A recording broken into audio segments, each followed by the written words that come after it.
Frères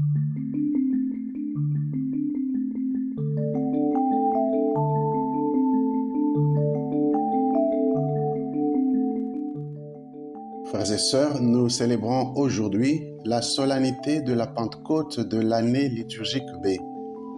La première lecture est tirée du livre des Actes des Apôtres, au 2e chapitre du 1er au 11e verset. La deuxième lecture provient de la lettre de Saint Paul, apôtre aux Galates, au 5e chapitre du 16e au 25e verset.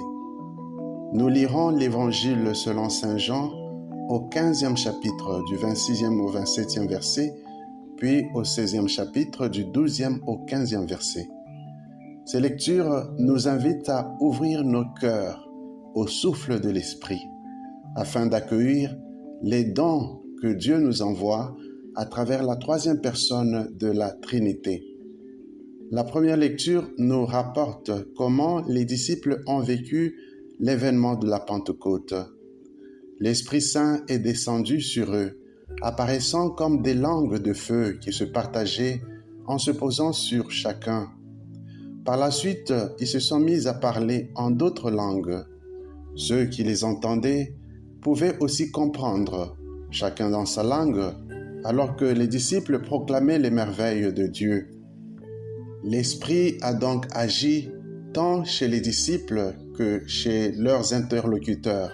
En effet, c'est le même Esprit qui, aux uns, donne la facilité de communiquer les merveilles de Dieu et aux autres, la capacité de mieux les comprendre.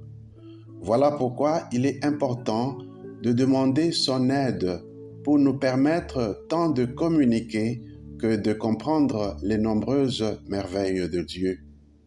Car nous ne réalisons pas toujours facilement les nombreuses merveilles de Dieu contenues dans sa parole et dans tout l'univers, tellement nous sommes aveuglés, distraits et plongés dans bien d'autres choses de ce monde. Grâce à l'Esprit, nous pouvons acquérir l'intelligence intérieure afin de mieux comprendre la parole de Dieu, les événements de la vie et tout ce que Dieu a créé. Dans la deuxième lecture, Saint Paul nous exhorte à nous laisser conduire par l'Esprit de Dieu, c'est-à-dire à nous détacher des œuvres de la chair afin de permettre à l'Esprit de produire en nous son fruit, qui est amour, joie, paix, patience, bonté, bienveillance, fidélité, douceur et maîtrise de soi. Partant de cette exhortation de Saint Paul, nous pouvons concevoir un canevas pratique susceptible de nous aider à mieux faire notre examen de conscience pour ainsi évaluer au quotidien si vraiment nous nous laissons conduire par l'Esprit de Dieu ou pas. Dans l'Évangile, Jésus dit de l'Esprit Saint qu'il est l'Esprit de vérité, devant nous conduire à la vérité tout entière. Quelle est cette vérité sinon Jésus lui-même? Car dans Jean chapitre 8, verset 14, Jésus dit qu'il est le chemin, la vérité et la vie. L'Esprit a donc pour mission de nous aider à mieux connaître Jésus. En effet, dans un autre passage, Saint Paul affirme que nul ne peut dire de Jésus qu'il est Seigneur s'il n'est poussé par l'Esprit. 1 Corinthiens chapitre 12, verset 3. Au fait, nous ne connaissons pas encore assez Jésus.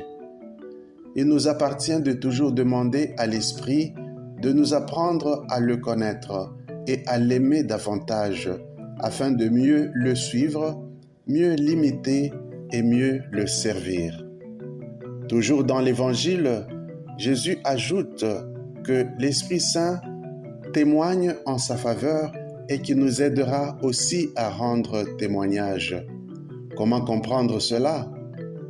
Au fait, il y a plusieurs manières de témoigner. Par exemple, proclamer les merveilles de Dieu, comme l'ont fait les disciples.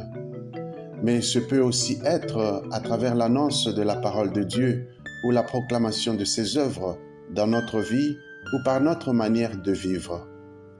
Finalement, il y a le témoignage dans le sens du martyre, c'est-à-dire le fait d'assumer les conséquences de l'appartenance à Jésus, même lorsque cela conduit à la persécution et au fait du martyre. Car le martyre est vraiment le témoignage par excellence.